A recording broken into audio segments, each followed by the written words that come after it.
The Great War began with the expected tactics. Troop manoeuvre determined victory, and battles were violent and decisive. On the Western Front, 1914 began with the Germans implementing the Schlieffen Plan, overrunning Belgium and attempting to wheel around the flank of the French army, which was centred on the German-French border. With extraordinary effort from the tenacious and desperate Belgians, and the arrival of the small British expeditionary force, the Germans were finally halted only a day or so's march from France's capital. What followed was an Anglo-French counterattack at the River Marne, which saw the Germans finally defeated decisively in the field, and forcing them to retreat 40 miles and dig in behind the Aisne River. Now both sides, desperately trying to resume their own offensives, attempted to outflank one another in what we called a race to the sea. Many encounter battles took place in rapid succession at Albert, Arras, La Bassée, Armentieres, and Ypres. And the bloody contest resulted in nothing but a strange circumstance that would do millions of soldiers over the next 4 years. Put simply, there was nowhere left to flank. The front line was bordered by the English Channel in the north and the Swiss border in the south. The capability of any manoeuvre was lost, leaving only one tactic left, which was frontal assault on prepared positions. But it was now the 20th century, and with the advent of modern rifles and artillery, and increasingly machine guns, it was soon apparent that the war in France had drawn to a halt. In December of 1914, the issue of stalemate was addressed by Britain's Committee of Imperial Defence.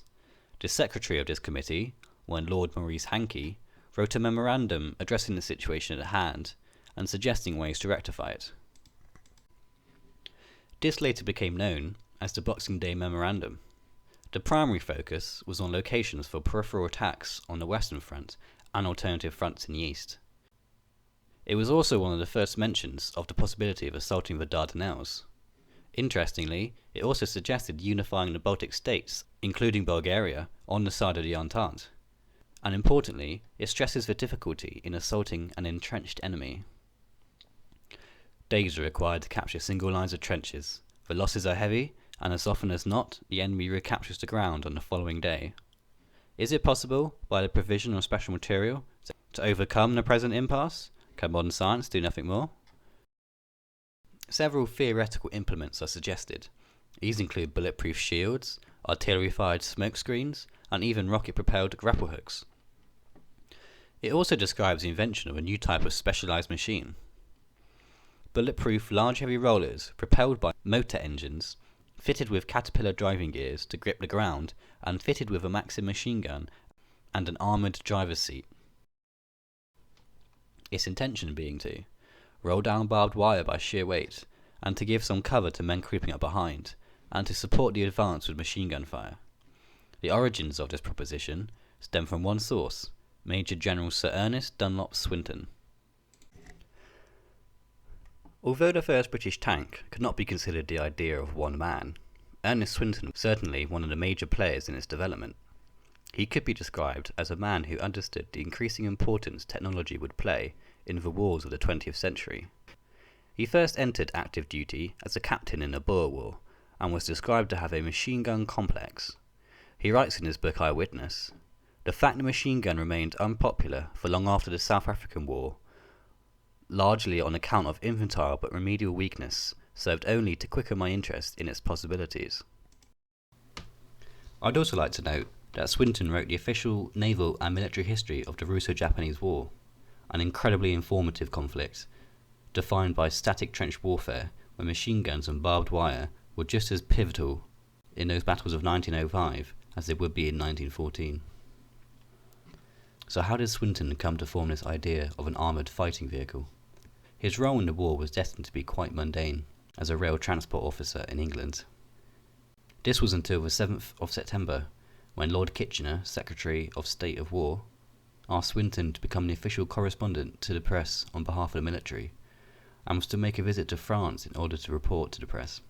Once in France, he visited hospitals and casualty clearing stations to obtain first-hand accounts of battle. All reports led to the same thing. The main strength of enemy resistance lay in his skillful combination of machine guns and wire. Swinton dwelled on finding a solution for the rest of his visit.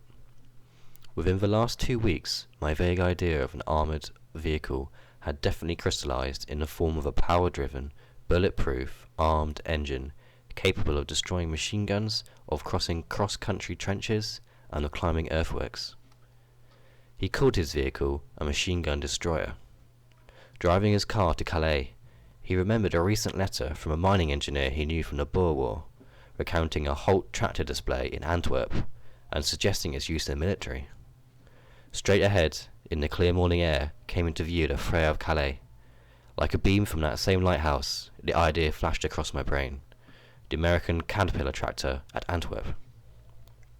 From this, he devised a plan to convert said tractor into his armoured machine gun destroyer.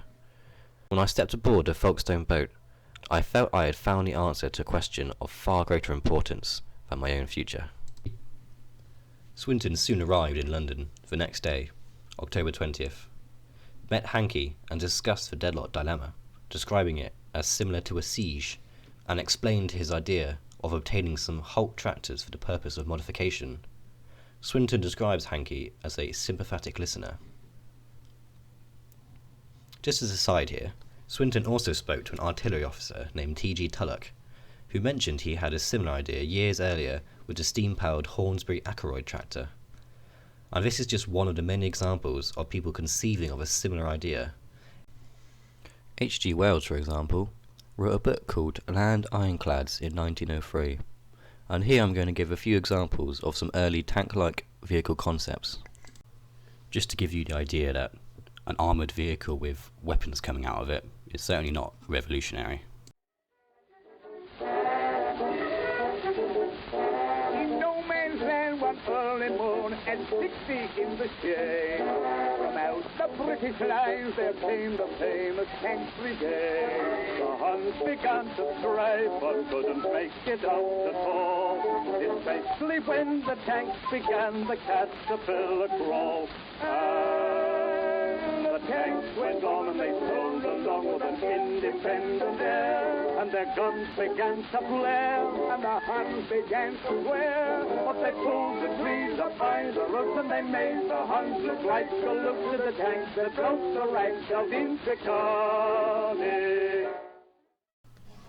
After meeting with Hankey, Swinton was invited for a meeting with the Prime Minister Lord Herbert Asquith, as Swinton was one of the few officers who had been to and from France at this early time in the war. Of course, Swinton tried to pitch his idea with the Prime Minister, but was wholly ignored. Swinton soon had to return to France, but had managed to arrange a meeting with Lord Kitchener before his departure, a second superb opportunity to try and sell his idea to someone with real authority. But with bitter misfortune, Kitchener had to cancel the meeting due to his busy schedule, and Swinton would return to France disappointed that he had not gained any traction within the British Army with his idea of a machine gun destroyer. However, he had sold his idea to Maurice Hankey, who mentioned it in his memorandum, which was then read by a swath of officers and other high-ranking members of the British Army. And this included none other than Winston Churchill, who received a copy of the document on the 5th of January 1915. Now, funnily enough, Churchill was kind of doing his own thing with armoured vehicles at this time. Being Lord of the Admiralty, he had under his command a squadron of armoured cars patrolling aerodromes belonging to the Royal Naval Air Service. The Army and Navy had at this time their own air forces until 1918, when the Royal Air Force was formed by merging the two. The cars, initially being unarmoured, functioned to pick up downed pilots and patrol the area, as in 1914 far more planes crashed than were shot down. The cars would frequently run into infantry patrols, and it was soon determined that they needed to fit some kind of defence system to the cars. First, the crews fixed boilerplates from a local improvised steelworks to the sides of the cars. They proved very successful, and Rolls-Royce was requested to add proper armour plate at the factory. This kept evolving until the car was entirely covered by armour, and a revolving turret was even fitted. By the time Churchill read Hankey's memorandum, the Dunkirk armoured car force had become obsolete due to their dependence on roads and the stagnation of the front by the end of 1914, and all the armoured cars were recalled to England. Around the same time, Winston was working with Admiral Bacon, who had adapted a 15-inch naval gun for land use. These guns were pulled by the same Holt tractors Swinton had been so obsessed about. Upon being informed of this and shown pictures, Churchill immediately asked Bacon whether they could cross trenches and carry guns and fighting men, and whether he could make any that would. So Admiral Bacon began work on early November 1914 to May 1915 on a modified Holt tractor with a portable bridge that could lay down before itself and be hauled up after as it passed over trenches. However, this vehicle was deemed ineffective once it was presented to the War Office due to the unrealistic conditions in the trial. Some of the tasks included descending a 4-foot bank and travelling through 3-foot deep water. This is something no tank could do during the course of the war.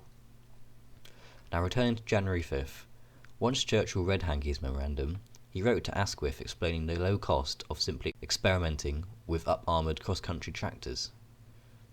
It would seem quite easy in a short time to fit a number of steam tractors with small armoured shelters in which men and machine guns could be placed, which would be bulletproof.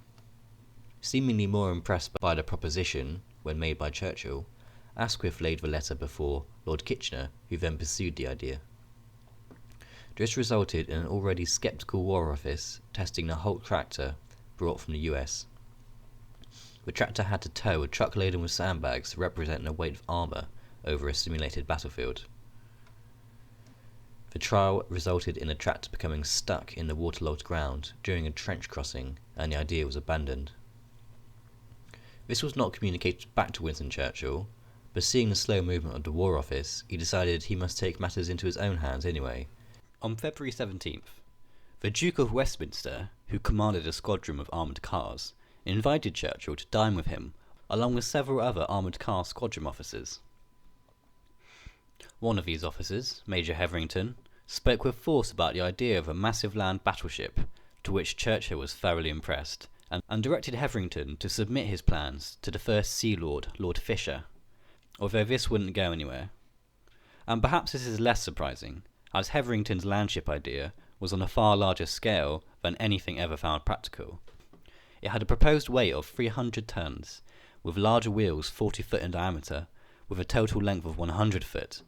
The engine would be the 800 horsepower Sunbeam diesel, giving it a speed of 4 to 8 miles per hour. The armament was 3 twin 4-inch turrets. This design would have been very underpowered, having just 2.7 horsepower per ton, less than any tank that saw service in the war. Encouraged by the meeting with other forward-thinking officers, Churchill sent for Eustace Henry William Tennyson, d'Encores, Director of Naval Construction for the Royal Navy. They discussed Hetherington's idea, and d'Encores estimated that the machine would in fact weigh closer to 1,000 tons, therefore suggesting something much smaller but more feasible. The discussion ended in the formation of a Landships Committee under the direction of d'Encores, with members Major Hetherington, Colonel Dumble, Mr. Dale Bussell, Colonel R. E. Crumpton, and Lieutenant Stern, some of these members being added later. The new Landships Committee communicated with William Foster Ltd, who were already making heavy tractors for the Admiralty, and Mr. Tritton, their manager, was asked to collaborate in developing 2 designs, and by March 20th, d'Encores had evolved 2 possible types, a 15-foot wheeled type and a pedrail type. Churchill would order 18 of these vehicles for experimentation at a cost of £70,000, a lot of money now and a lot more back then. This money was public and was part of the Admiralty's budget, but Churchill did not inform the board of the Admiralty, nor the War Office, nor the Treasury, as he knew they would inevitably reject the expenditure. This was a serious decision, but the only option available to the committee in the face of such an obtuse War Office. Had I been subsequently summoned before a parliamentary committee, I could have offered no effective defence to the charge that I had wasted public money.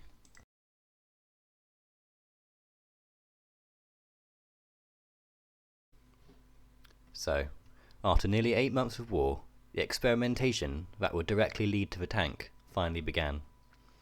The first design, the pedrail type, creatively named the pedrail machine, was pioneered by Crumpton with his company Pedrail.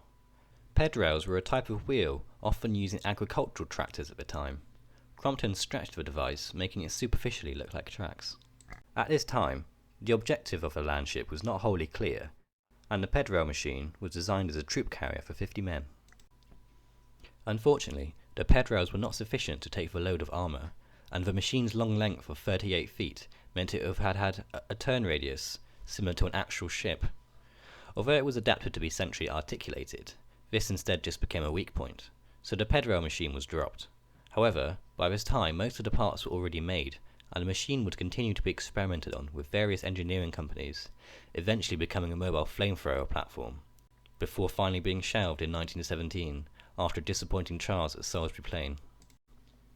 Additionally, the wooden mock-up of the big wheel design was ready and was inspected on the 16th of May. It was concluded, just from observation, that the big wheel machine was dead on arrival. So at this point, the team decided there was only one viable option, and that was some kind of track system. It may seem obvious now, but at the time tracked vehicles were still in their infancy and were an unknown quantity. The first commercial success of a track system was in 1901 with the Lombard steam log hauler from America. And although Britain would take the lead in commercial track systems with the Hornsby chain tracked tractor, tracked tractors wouldn't become popular until the Holt tractor, Holt having bought the track patent from Hornsby. And it was in America that the expansion and diversification of designs would occur, whilst the concept struggled to find popularity in Europe.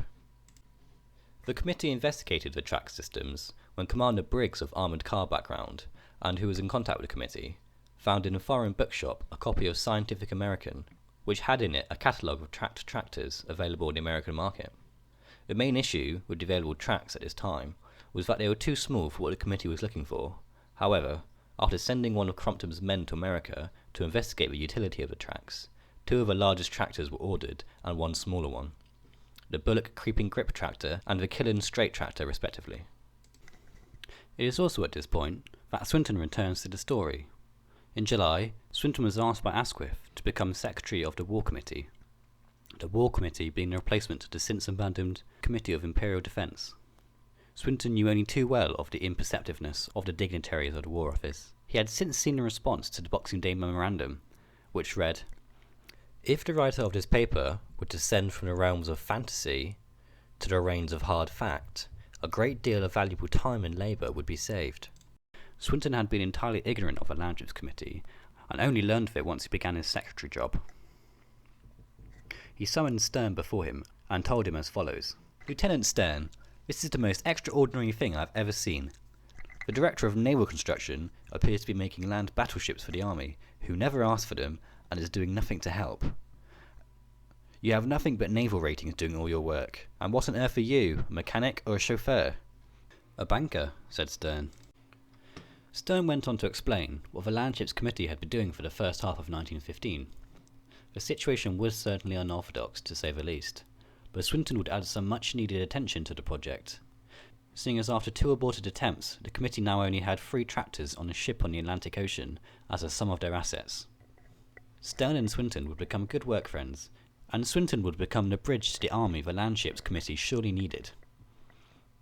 This was undoubtedly important, as the committee had by this point lost its most prestigious member, Winston Churchill, as he had been removed from his post as Lord of the Admiralty in May for doing a bad thing, a very bad thing. Bad Churchill. Although fortunately his replacement turned out to be Arthur Balfour, who was fond of Churchill and kept it on unofficially to keep an eye on the Landships Committee. The new American tractors would finally arrive in England, and it was at this point a new member is introduced to the project, this being Walter Gordon Wilson. Wilson had a background in the Royal Navy and was an experienced engineer, being part of early powered flight, but left the field after his colleague died in a crash. At the outbreak of war, he had joined the Royal Naval Armoured Car Division, and by 1915 he was supervising the construction of Seabrook armoured lorries. He was attached to the Landships Committee as an assistant to Colonel Crompton and technical advisor to the Landships Committee. Wilson assumed the job of testing the giant tractors on his own property. Under the direction of Crompton, he tested the concept of central articulation by coupling the 2 tractors together. Wilson learnt little from this, and he didn't expect to either. He did so with diligence, under Crompton's command, or perhaps just to prove that it wouldn't work. Wilson was particularly interested in the transmission. He was possibly the world leader in transmission systems. Some sources describe him as a genius. He would go on to win a Royal Commission on Awards to Inventors in 1919, and his work in transmission systems had an influence for many decades to come. Wilson quickly realised that any existing transmission would be inadequate for a vehicle under such a heavy weight of armour. It was during July and June that the Landships Committee would become dead in the water. Stern later admits that he and some of the others nearly abandoned the entire project, as it seems every technical expert they communicated with assured them that the problems were unsolvable.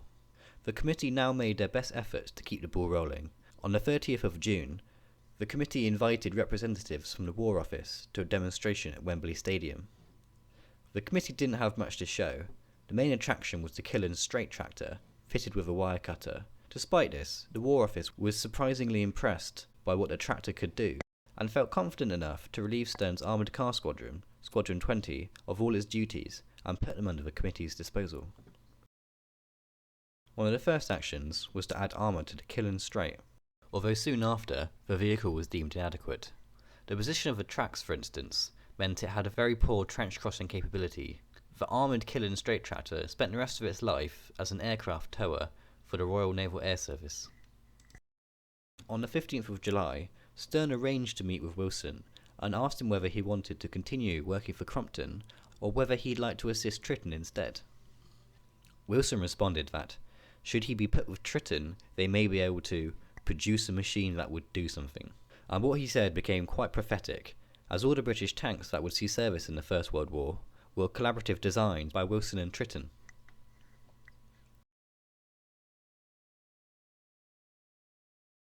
Tritton had been working on his own design at his factory and had produced a vehicle adapted from a tractor with a bridge layer mechanism, allowing it to cross trenches similar to Bacon's machine from earlier that year.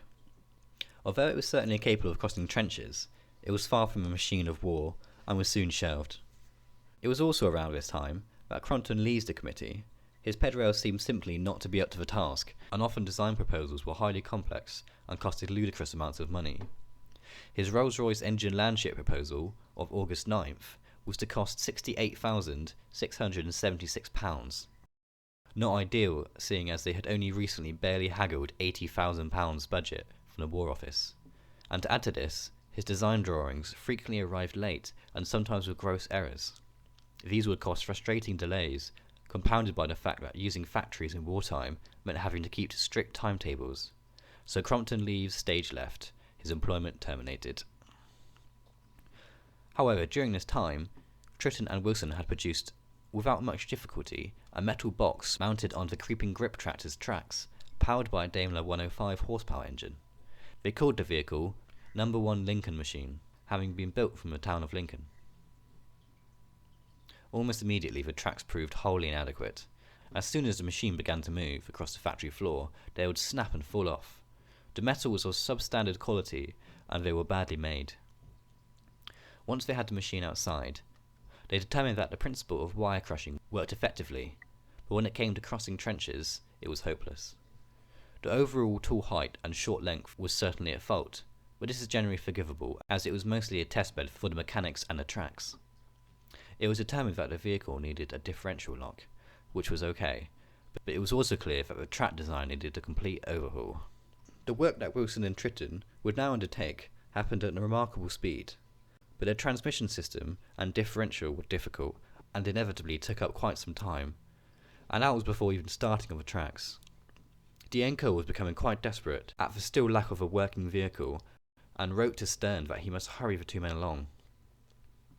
With an undoubtedly remarkable speed of development, the upgraded machine waddled out of the factory floor on the 6th of September.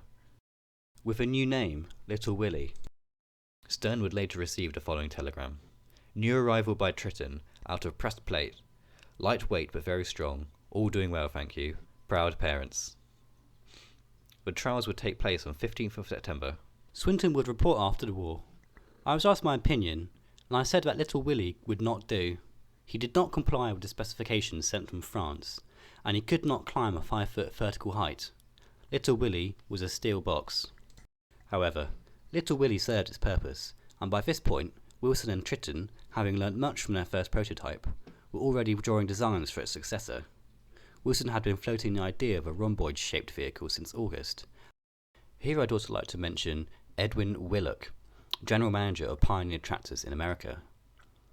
He claims it was actually him that developed the rhomboid-shaped track system, and gave technical drawings to Wilson in April that he never got back. No documentation has ever been found to corroborate the claims, but very interesting nonetheless. By the end of September, a wooden mock-up of this rhomboid machine was constructed and sent to Wembley for Stern to show off in front of an audience of officers, and on the 30th, after much deliberation with the Landships Committee, Stern instructed the construction of the prototype. By December, this new machine had been built. Its official designation was His Majesty's Landship Centipede, but it effectively became to be called Mother. It was transported from the factory of Lincoln to Hertfordshire, where it underwent testing. This was in January 1916, and by this time the War Office, as directed by Swinton, had set minimum goals for the prototype to achieve. The caterpillar must be capable of crossing craters produced by the explosion of high explosive shell, such craters being of 12 feet in diameter and 6 feet deep, with sloping sides, of crossing an extended breadth of barbed wire entanglements, and of spanning hostile trenches with perpendicular sides, and of 4 foot in breadth. The cruiser should be capable of moving at a rate of not less than 2.5 miles per hour over broken ground, and should have a range of action not less than 6 hours consecutive movement. Mother tackled the assault course made for it, and exceeded all the requirements of the trial, travelling at a speed of 3.5 miles per hour, and crossing a trench 5 foot in width. The audience to the vehicle became increasingly distinguished over the following days, and would come to include Lloyd George, Herbert Kitchener, Arthur Balfour, and even King George, who would go so far as to ride in it. Despite Mother succeeding in every task set forward, opinions varied. Herbert Kitchener was not impressed, referring to it as a pretty mechanical toy. When the War Office finally decided on an order, it was for just 40 vehicles, not the hundreds as Stern had been expecting. It took direct intervention from Lloyd George to change the order to 150 vehicles. And with that order, the British Army became the first army in the world to have tanks. Despite his lack of enthusiasm, the newly appointed Field Marshal Haig came to be in power of one of the most effective weapons an army can possess, the tank. Born into a world where steam power was still the norm, and where most people had never travelled by car. The tank had the potential to advance on the enemy and direct heavy fire either from a plethora of machine guns or a pair of 57mm guns, while still being impervious to machine gun fire and unimpeded by barbed wire. The cornerstones of Germany's defensive system were crumbling, and later the same year, a few unfortunate German soldiers would be the first in history to be subjected to the latest product in this new kind of mechanical warfare. So thank you for watching my video. I believe the story of how the tank was invented to be quite an interesting one, and not something that's been covered in its entirety in any other channel on YouTube. This channel won't be entirely on the tanks of the First World War, but I do have quite a love for them, so do expect them to come up in the future. So if you enjoyed the video, you know exactly what to do. Thank you.